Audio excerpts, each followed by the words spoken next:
السلام عليكم، ازيكم يا ابطال؟ ان شاء الله تكونوا كويسين وعلى طريق النجاح معانا مكملين. كم مرة مؤخرا قلت لنفسك انا ما عنديش وقت، انا مش فاضي، انا مش لاقي وقت، يومي ضايع، الوقت ما عادش فيه بركة؟ او كم مرة سمعتها من حد قريب منك؟ اكيد كتير. انا بتكلم عنك وعن نفسي وعن ناس كتير. طيب انا عندي خبر حلو ليك النهاردة. انا جاي اقطع لك العذر ده من جذوره، لان اللي هنشوفه مع بعض في الفيديو بتاع النهاردة مش مجرد افكار، دي ادوات من الذكاء الاصطناعي هتوفر لك ساعات كتير من يومك وهتخليك تشتغل اذكى وتعيش اهدى، والاهم من ده تنجز اكتر في وقت اقل. الادوات دي تقدر تستخدمها في التعليم، في تنظيم الوقت، في الطبخ، وحتى في علاقاتك. دلوقتي كل حاجة بقى ليها حل ذكي مجاني وسهل الاستخدام، واكيد كلنا عارفين دلوقتي ان الذكاء الاصطناعي موجود في موبايلك. يعني مش محتاج ان انت تكون مبرمج، مش محتاج ان انت تدفع فلوس او حتى تاخد كورسات عشان تستخدم الادوات دي. لو نفسك تخرج من دايرة الضغوطات الخارجية والتأجيل والتسويف يبقى ركز معايا، لانك بعد الفيديو ده هتشكر نفسك حرفيا. يلا بينا خطوة بخطوة نتكلم عن المشكلة وايه الاداة اللي نستخدمها في حل المشكلة دي. اول مشكلة هي مش ان انا حاسس بس ان الوقت بقى قليل، ده انا مش عارف انظم يومي، ودايما حاسس اليوم بيضيع من غير ما انجز اي حاجة. وطبعا المشكلة دي بيعاني منها ناس كتير اليومين دول. الوقت هو ولكن الحياة بقت سريعة، وعشان نواكب السرعة دي لازم نعتمد على ادوات فعلا تنظم لنا الوقت. الاداة اللي معانا النهاردة لتنظيم الوقت اسمها نوشن AI. يلا بينا على اللابتوب ونشوف الاداة دي تقدر تنظم لنا وقتنا ازاي. بص يا بطل، دي الأداة اللي قلنا عليها اللي اسمها نوشن، ودي من أقوى الأدوات اللي ممكن تستخدمها عشان تنظم يومك وتبقى مركز بدل ما تفضل تايه وسط المهام. أول حاجة ممكن تعمل صفحة جديدة وتبتدي تكتب فيها كل المهام اللي وراك يوم بيوم أو أسبوع بأسبوع.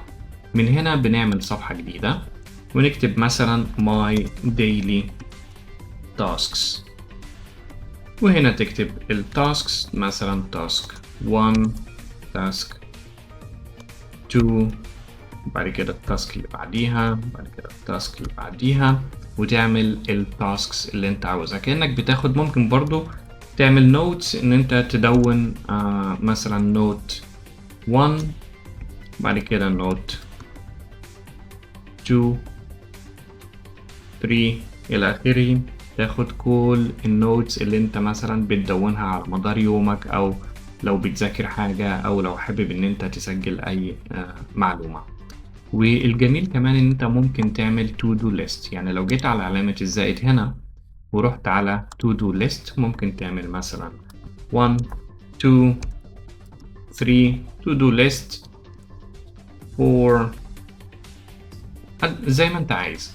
والمهام اللي انت تخلصها بتعمل تيك على التشيك بوكس ده وتبقى عارف ايه المهام اللي خلصت. والأجمد كمان إن ممكن تستخدم الذكاء الاصطناعي جوه نوشن نفسه. إزاي؟ يعني مثلا تعالى نفتح هنا ونعمل My AI على سبيل المثال، وممكن تكتب لل AI لو ضغطت مسافة هنا هيفتح لك ال AI chat، ممكن تتكلم معاه. مثلا ممكن تقول له نظم لي يومي من الساعة 9 الصبح لحد الساعة 10 بالليل، وخلي فيه وقت للشغل، وقت للأكل، وقت للراحة.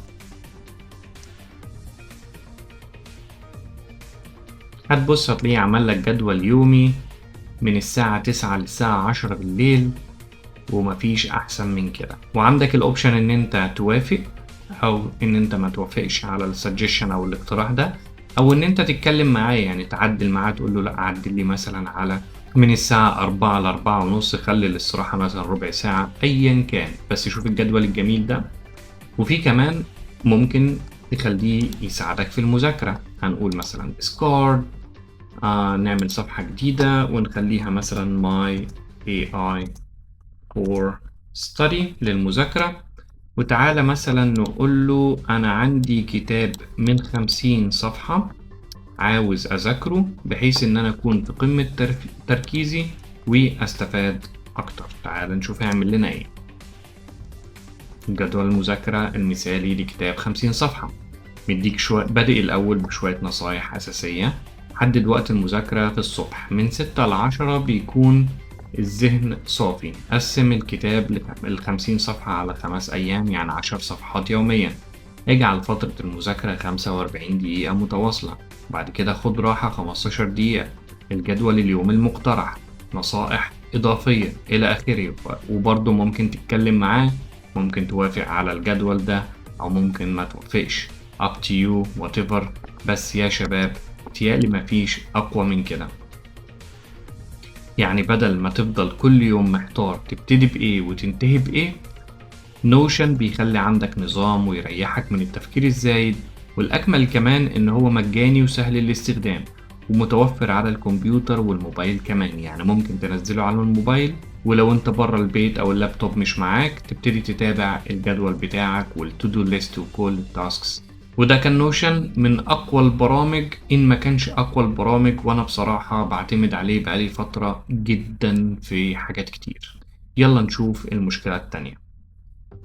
المشكلة رقم 2، واعتقد كل الناس في العالم بيعانوا منها، والسؤال بتاع كل يوم: انا هطبخ ايه النهاردة؟ انا هعمل اكل ايه النهاردة؟ لو جينا حسبنا الوقت الضايع بس في مجرد التفكير انا هطبخ ايه النهاردة او هعمل اكل قد ايه، هتبص هتلاقي نفسك مضيع ربع حياتك او انت مضيعة ربع حياتك بس في مجرد التفكير انا هعمل اكل ايه النهارده. انا جايب لك الشيف الذكي، بس هتقول له انت عندك ايه في التلاجة او ايه المكونات اللي عندك، وهو هيقول لك انت ممكن تعمل او ممكن تعملي اكل ايه النهارده بالخطوات بتاعتها كمان.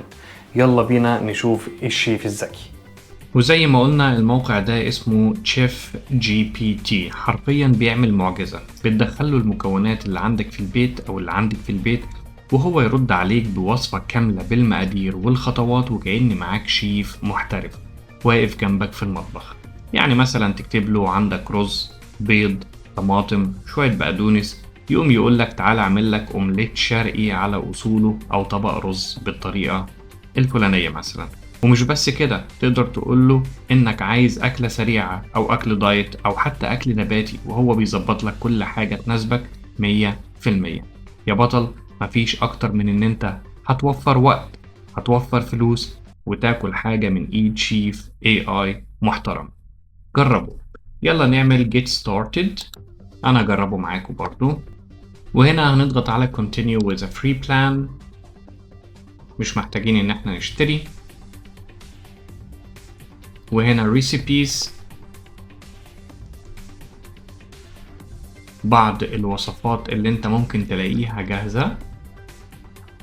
اوكي، هنيجي مثلا على pantry chef، زعيم الطهاة او كبير الطهاة.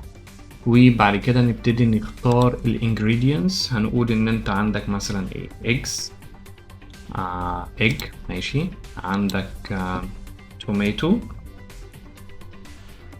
عندك I don't know اوكي chicken مثلا. احنا على اساس التجربة وده اللانش، خلينا نحط مثلا رايس، انا بحب الرز. و رايس ادي الرايس الرز. وده lunch. what kitchen tools do you have؟ عندنا ده وعندنا ده. هنقول عندنا مايكروويف. تختار ايه ادوات المطبخ المتاحة عندك. و how much time do you have؟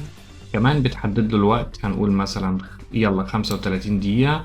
are you a good chef؟ خلينا نقول المتوسط. تمام. select the desired chef mode. which mode؟ خلينا use only the best combination of ingredients. use all ingredients. اوكي، خلينا هو ياخد ingredients اللي يمشوا مع بعض. ويلا generate. اوكي chicken and tomato rice bake. اوكي دي حاجة جديدة. هندخل في الفرن يا معلم، وادي صورة الاكلة النهائية، وهتاخد 30 دقيقة، وده الكالوريز بتاعها. وهنا الانجريدينتس اللي احنا هنحطها، وهنحطها في الاوفن في الفرن او نحطها على اعتقد ان احنا في الفرن، والستوف برضو على البوتاجاز. وهنا الكيتشن تولز نيدد، هنستخدم الفرن وهنستخدم البوتاجاز برضو، والانستراكشنز واو بصراحة ولا احلى من كده. مفيش بعد كده حيرة احنا هنطبخ ايه النهاردة، انت بس بتحط الحاجات اللي عندك والشيف بيقول لك هتعمل ايه حرفيا. يلا بينا نشوف المشكلة اللي بعد كده. المشكلة رقم 3 معانا النهاردة وبتاخد وقت كتير مننا، هي ان احنا عاوزين نتعلم حاجة معينة ولكن مش عارفين نبتدي منين، ما عندناش خطة واضحة، لذلك ده بيهدر وقت كتير من وقتنا. كلنا دلوقتي عارفين طبعا الشات جي بي تي. الشات جي بي تي ممكن يكون المدرس الخاص بتاعك. يعني مثلا لو انت عاوز تتعلم مونتاج الفيديو، بتقول للشات جي بي تي تخيل ان انت المدرس الخاص بتاعي وانا عاوز اتعلم المونتاج من الصفر خطوة خطوة وسيب الباقي عليه. هو هياخدك من ايدك تاتا تاتا لحد ما تبقى بروفيشنال في المجال. وزي ما قلنا ان احنا ممكن نتعلم اي حاجة حرفيا على الشات جي بي تي. احنا عندنا الشات جي بي تي هنا مفتوح، وهنقول له مثلا زي ما قلنا انا عايز اتعلم مونتاج، ننسخ هنا، انا عايز اتعلم مونتاج فيديو ومش عارف ابدأ منين. تخيل ان انت مدربي وهتعلمني خطوة بخطوة. هنبتدي ازاي؟ وبس نضغط انتر ونشوف. رائع جدا انك عايز تتعلم المونتاج، وخليني اقول لك المونتاج مش مجرد قص ولزق، دي مهارة فنية الى اخره. هنا المرحلة 1 الفهم والاساسيات، تعريف المونتاج، اختار برنامج مونتاج تبدأ عليه. وهنا برضو نصيحة انصحك تبدأ مثلا بدافينشي ريزولف لو عندك كمبيوتر متوسط او قوي، لانه مجاني وفي كل اللي هتحتاجه. المرحلة التانية التطبيق العملي، هياخدك من ايدك كده تاتا تاتا وتدنك تتكلم معاه لحد ما يوم ورا يوم فعلا تتقن تعلم المونتاج. تالي مفيش احسن من كده يا شباب، تالي مفيش اكتر من كده راحة. ولا تقولي بقى تايه، انا فعلا عاوز اتعلم لغة بس مش عارف ابتدي منين، انا عاوز اتعلم مونتاج بس مش عارف ابتدي منين، انا عاوز اعمل سي في بس مش عارف اكتبه، انا عاوز اعرف. لا، خش اتكلم مع الشات جي بي تي وابتدي، ما تضيعش وقت. ويلا نشوف المشكلة اللي بعد كده. المشكلة رقم 4، وهي لما تكون حاسس انك تعبان مش مرتاح ومش عارف تنام بسهولة، يومك مضغوط وبتنام وانت مجهد نفسيا. الحل يا بطل في مساعد شخص دلوقتي اسمه PI.AI. ده مساعد ذكي بتكلمه صوت ويفهمك ويشحنك طاقة إيجابية. ممكن تعتبره كصديق افتراضي Virtual Friend. بتسجل على الموقع ده وبتبتدي تتكلم مع صوت أو كتابة. جرب تقول له مثلا أنا حاسس إن أنا متوتر جدا، ممكن تساعدني إن أنا أهدى. هيبدأ صديقك الافتراضي يوجهك بأسئلة تأمل بسيط أو يسألك أسئلة تفريغ نفسي. النقطة رقم 5 والأخيرة معانا النهاردة هي أحيانا ما بنبقاش عارفين نوصل أفكارنا باحترافية عن طريق إيميل، سواء كنت بتقدم على وظيفة أو بتكلم عميل أو بتبعت إيميل لزملائك في الشغل. في عندك أداة بسيطة ممكن تنزلها على اللابتوب أو على الكمبيوتر بتاعك اسمها Grammarly Go. دي أداة تقدر تكتب لك إيميل احترافي بصيغة وبلغة مناسبة للفكرة أو المحتوى اللي أنت عاوز تبعته. ببساطة بتفتح الأداة دي وتقول له أنا عاوز أكتب على سبيل المثال cover letter للتقديم على وظيفة، وبتديله النقط اللي هو يركز عليها. وده يا بطل جرامرلي اللي ممكن تستخدمه في ان هو يحسن صيغة الايميلز اللي انت بتبعتها للعملاء او بتكتب سي في او ايا كان. تعالوا مثلا انا محضرت رسالة هنا، ناخدها كوبي وبيست. Hello dear customer, I hope this email finds you well. I'm reaching out to inform you about the new offer we have for you. Thank you, best regards. دي حاجة كده كمثال، خلينا نعلم عليه نعمل له هايلايت.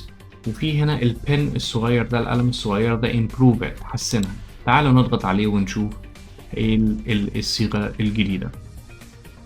هنا كتب Hello valued customer, I hope this message finds you well. I'm writing to inform you about our latest offer. Thank you, best regards. If you like. لو انت عجبتك ممكن تعمل insert، او ممكن تخليها مثلا اقصر، او ممكن تخليها اكثر حزما او تأكيدا. ممكن تجرب كل الاوبشنز اللي موجودة هنا. خلينا نقول مثلا ايه shorten it على سبيل المثال. Hello valued customer, I hope you are well. مش doing well. Okay. I wanted to let you know about our latest offer. Thank you, best regards. وبعد كده ممكن تقول insert here وهتلاقيها اتحطت هنا. طبعا انت هتشيل ده BR اختصار break، ممكن تبقى المسافة. تمام، يعني هتشيل البي ارز دي وبعد كده انت ممكن تاخدها كوبي بيست على الايميل على طول. وممكن تنزل اكستنشن الجرامرلي يبقى هو موجود عندك كاكستنشن، كل حاجة تكتبها على الكمبيوتر بغض النظر فين، مثلا في الايميل هو يبتدي يديك suggestions، اقتراحات، او ان انت تستخدمه على طول، مش لازم تخش على الموقع نفسه. وده برضو من التولز الجميلة اللي ممكن تزود ثقتك في نفسك لما تتعامل مع عملاء، لما تكتب كفر ليتر، لما تكتب سي في، لما تتواصل مع حد ومحتاج ان انت تتواصل وتوصل فكرتك بشكل اعمق او مباشر. ويا بطل دلوقتي عندك اكتر من اداة تقدر تعتمد عليها في ان هي تظبط لك يومك، وممكن حتى تظبط لك حياتك. واوعى يا بطل تسيب يومك للصدفة او الروتين او الكسل. خلي الذكاء الاصطناعي في صفك مش ضدك. وده كان فيديو سريع من الفيديوهات السريعة عشان ما نملش منها، وان شاء الله اشوفكم في فيديو جديد. مع السلامة.